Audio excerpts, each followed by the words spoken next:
Hi, I'm Aimee Fullman. I'm the Director of Creative Forces National Resource Center, and today I'm here with Sara Kass, the Senior Military Medical Advisor for Creative Forces. So thank you so much for being with me today, Sara.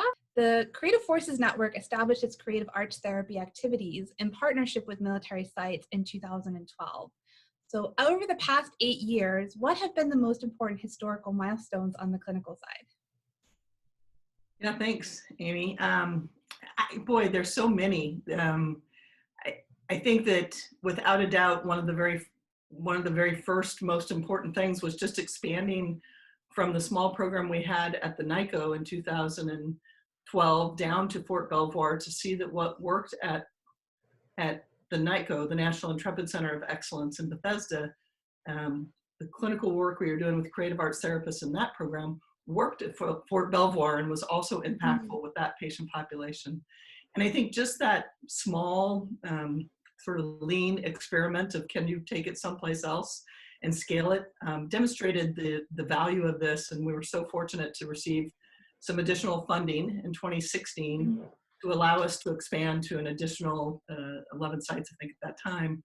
And that growth was just so important in giving visibility to this initiative. And I think it's at that point that we expanded from being the Walter Reed NEA partnership to the Creative Forces Network. And so that was definitely a really important time in history to grow clinically much larger. But I think a couple of other things that obviously are, also very important have been the addition of community engagement as a really important part of the entire Creative Forces program, where we were able to really take advantage of the relationship of the National Endowment for the Arts' connection to state arts agencies, and then build around our local clinical programs into those local communities and create that warm handoff of care and engagement with the arts for health and well-being. So the summits that we held in 2017, 2018, I think, were another big milestone and really important part of our time. Research, there's no shortage of important research. I'm sure we'll talk more about that as we go through our time together today. But bringing on a clinical research advisor and Dr. Donna Betts, and having the growth of our research program to include now 19 publications has been really monumental. And of course, now the most exciting final big piece to this three-part mission of clinical care, community engagement, and capacity building is the development of the National Resource Center. So having this platform and you as our director is another really important milestone. So we're very excited for this. Creative Forces currently has 24 creative arts therapists representing art therapy, music therapy, and dance movement therapy located at Department of Defense and Veteran Affairs sites. What has been the value of working with these national military partners? Oh gosh, I think what's so important is to remember that the Department of Defense and the Department of Veterans Affairs were already investing in creative arts therapies long before Creative Forces existed. So the two departments already knew of the value of the creative arts therapies, but I think in working collaboratively with them, with Creative Forces, we've been able to kind of elevate our ability to try to understand the impact of these therapies. And in order to do that, we really need to gain access. We need to have more places that are engaging in creative arts therapies so that we can engage in research to further understand the value and the impact of these therapies. So our partnership with the DoD and the VA provides us, number one, access to patients, a place where we can do what we believe is making a difference, and to expand the opportunities to understand that. The second is leadership. At every one of our clinical sites, I work with a clinical leader who helps to support that creative arts therapist in their clinical program and embeds them into their interdisciplinary teams. And they're such strong champions for the work that the creative arts therapists are doing, because they see firsthand the difference that these therapies are making in our patients' lives. And so they become that champion and the leader to help us grow the program at each of the locations. And I think the last is just kind of continued investment in what we're trying to accomplish with creative forces to really understand the value and the impact of the arts, to support us through allowing us the physical space where our clinicians can do their work, the collaborative investment in research, not just in the research structure and support, but scientists at each of these facilities who are engaging alongside us to help us do the research and understand what's going on. And as we grow, their own investment in more creative arts therapists, we're seeing that grow across the network, and that's certainly good for our initiative as well. So what have been the most meaningful insights of the Creative Forces Clinical Network to date? I had, when I was before I was the senior military medical advisor for Creative Forces, I was the director of the National Intrepid Center of Excellence, or NICO, in Bethesda. And while I was there, first of all, I'm going to admit a little bit that before I took that job, I wasn't as aware of what creative arts therapies are and who those therapists are and the role they play in our clinical team. And so I really personally became very educated by people like Melissa Walker and Rebecca Vaudrey and others who have helped me to learn what creative arts therapists can do and how they can expand the way we provide care to our patients. During that time, I think one of the things that I learned and have carried with me throughout the time I've worked with this project is the creative arts therapies aren't a nice to have component of care that sits at the side waiting for somebody who's got some extra time or who used to like doing art or music. They are a need to have capacity of a really well-rounded interdisciplinary care program. Our creative arts therapists help us to gain insight into what's going on with our patients. They help us to really formulate an understanding and conceptualize what they're struggling with. And there's such a vital role of the treatment of our patients. And so when I retired from the Navy and I was thinking, what do I do next? It was so clear to me that I wanted to be a part of helping other clinicians like myself to understand the value and the impact of what these therapies can do. So from the very beginning, I think one of the important things is it's a need to have capability, not a nice to have thing that exists on the side. But I think when I think about kind of the insights I've learned from this, we like to alliterate with C's and creative forces, right? We talk about clinical, community engagement, and capacity. Well, for me, another alliteration with C's is connection, creation, and control. I think one of the things that the creative arts therapies allow us to do is they really allow a connection. Sometimes that connection is between the patient and the therapist. Sometimes it's to the other patients who are going through a treatment program with them to understand they're not alone. Many times it's reconnecting to their family. But engaging in the arts creates that sense of connection, or again, tribe. Many times what I think our service members feel like they've lost is that sense of connection to a unit when they're injured. And reestablishing a sense of connection is an important part of what we do in the creative arts therapies. The second thing is creation. The first thing, I'm a family physician, so the first thing I try not to do this anymore, but oftentimes one of the first things a doctor will do to you is say, what's wrong with you? How can I help you? And it's not a position most service members or veterans really want to be in. We're not used to wanting or needing help. We're very proud and strong, and creative arts therapies put you in a position of creator, of the person who is now focusing on what you can do as opposed to what you can't do, and allowing you to take your strengths and do more with it, whether that be in the creation of a song or a dance or art. And in that, you tap into the strength that then allows you to also use your strengths to recreate yourself and to build your resilience and your strength and your ability to do things, as well as that relationship with your family. So I think that's really important.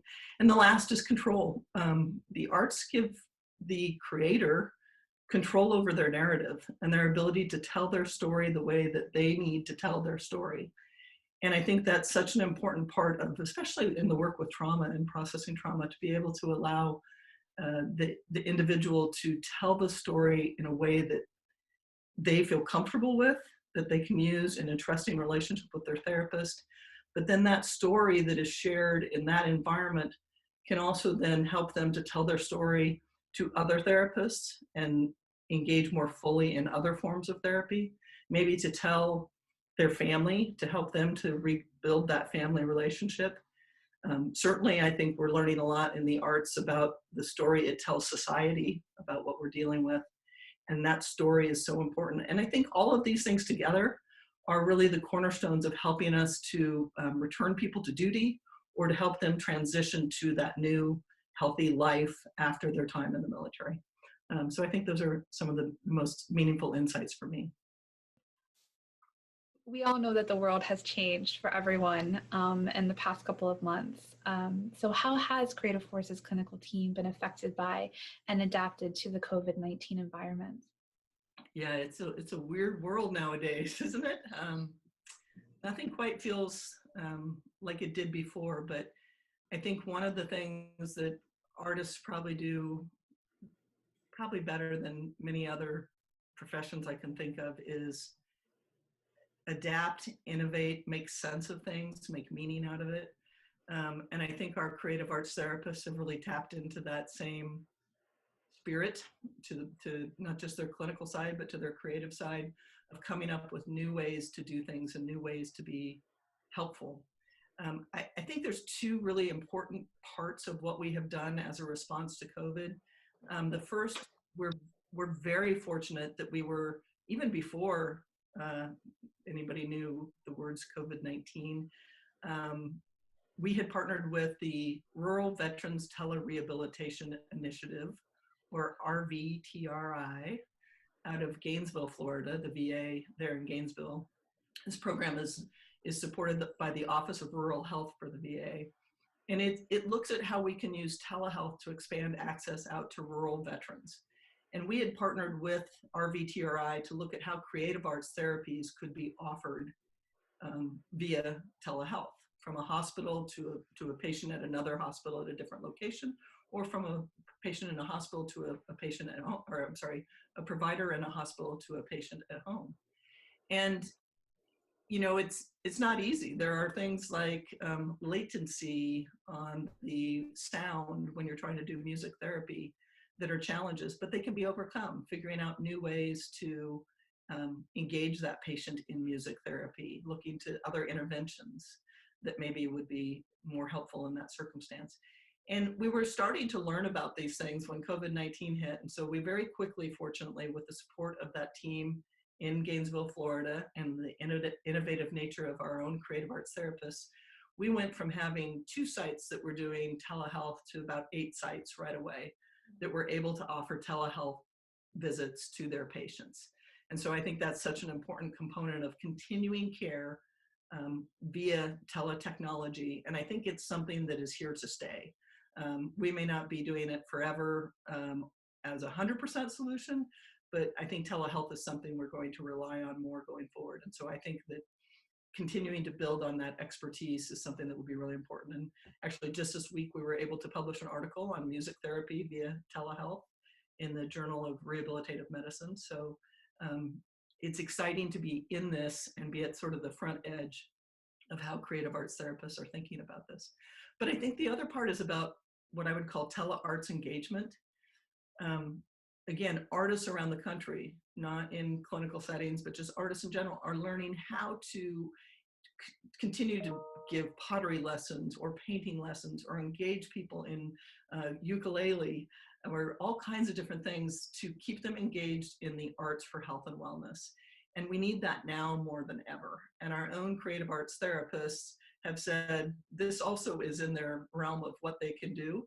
And so we have been engaging with a number of projects to enhance our offering of telearts engagement activities, and specifically to healthcare teams, looking at who are those teams who are caring for the patients who are impacted by COVID-19, and can we provide some respite and some care and resilience skills, coping skills to that workforce that is bearing quite a burden right now.